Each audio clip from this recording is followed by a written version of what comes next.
What if Masha and the Bear wasn't just a cartoon, but a retelling of an older folktale based on something real and horrifying? Long before it became a viral children's show, Masha and the Bear echoed an age-old story that warned children to stay close to home and fear what waits in the woods. Masha may be remembered as a spunky, lovable troublemaker, but was she really just a curious child, or a symbol of something much darker? A girl who wandered too far and paid the ultimate price. Keep watching, because in this episode, we follow Masha into the forest to uncover the tragedy buried beneath the tale.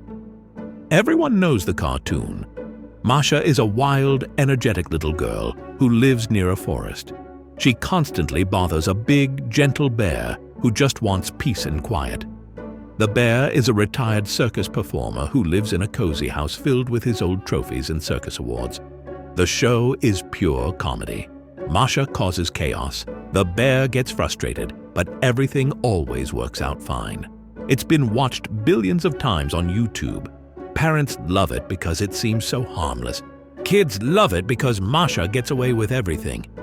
But look closer at those circus trophies in the bear's house. Look at the way he sometimes stares off into the distance. There are hints of something darker hiding underneath all that cartoon cuteness. The cartoon is based on an old Russian folk tale, but that original story is nothing like The Happy Show. In the real folk tale, Masha doesn't play with the bear. She's his prisoner. The story goes like this. A little girl gets lost in the forest and finds a bear's house. The bear captures her and forces her to cook and clean for him. She becomes his slave. The bear threatens to eat her if she tries to escape. Masha has to use her brain to survive. She tricks the bear into letting her visit her family by hiding in a basket of food. When the bear isn't looking, she escapes and runs home. This wasn't a funny story. It was a warning.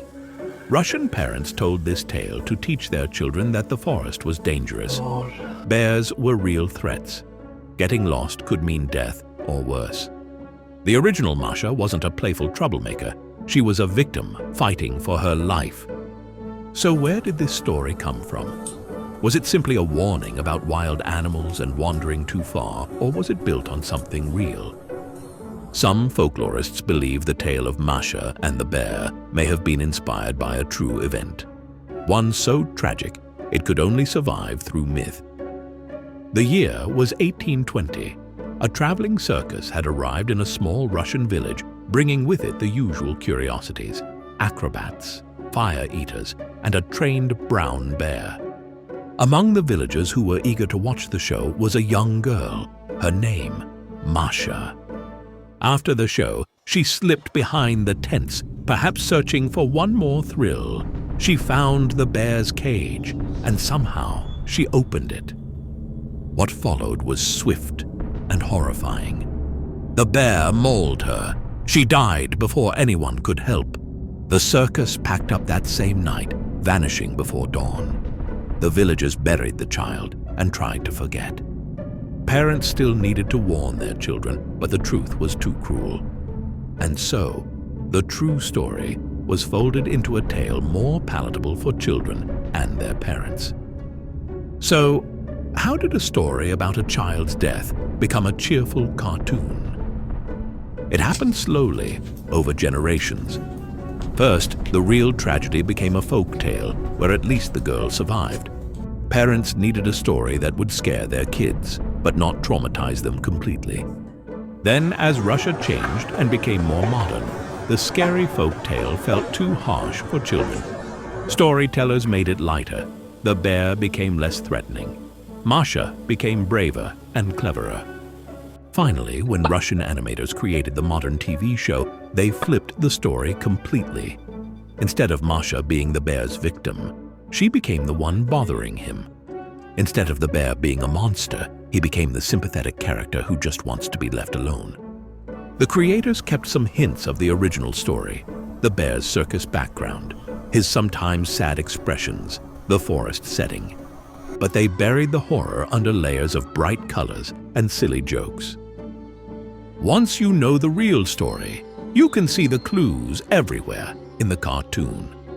The bear's house is filled with circus memorabilia, reminding us of where this story really began. Sometimes the bear looks genuinely disturbed by Masha's behavior, as if he's remembering something terrible.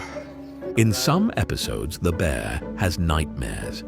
The show never explains what he's dreaming about, but knowing the original story makes those scenes much darker. Even Masha's behavior takes on new meaning. Her constant boundary pushing, her refusal to listen to warnings, her dangerous curiosity, these are all the traits that got the real Masha killed. The modern show has turned the victim into the aggressor and the killer into the victim. It's a complete reversal that lets us laugh at what was once a tragedy. In fairy tales, things are never just what they appear to be. Every character, every location, every event has a deeper meaning hidden underneath. In Russian stories, the bear isn't just an animal. It represents the raw power of nature, something both frightening and worthy of respect. Sometimes the bear protects people, other times it destroys them. It can talk, think, and make deals, but it can also kill without feeling guilty. That's what makes the bear in Masha and the Bear so interesting. He's not evil, but he's not completely safe either. The bear represents the adult world, full of strict rules, physical power, and emotions that change without warning. For a child, adults can feel like both safety and prison at the same time. In the original folk story, the bear keeps Masha in his house, not because he's cruel, but because he wants control over her. He likes having her there. He forces her to do chores. He tells her she can't go home. In the cartoon, that controlling behavior becomes caring protection. The kidnapper becomes a babysitter. The forest is another important symbol in old stories. In fairy tales, the forest is never just a bunch of trees. It's a place of punishment, challenges, and life-changing experiences.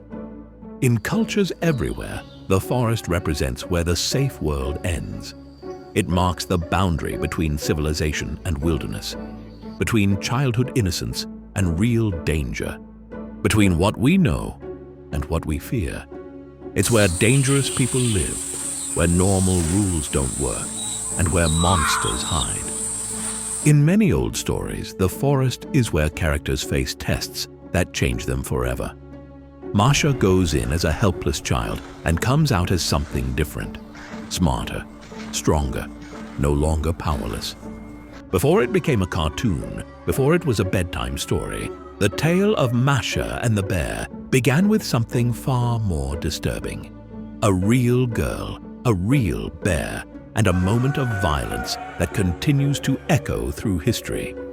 Over the centuries, that original tragedy was gradually reshaped, sanitized. It evolved from historical event into folklore, then into modern animation.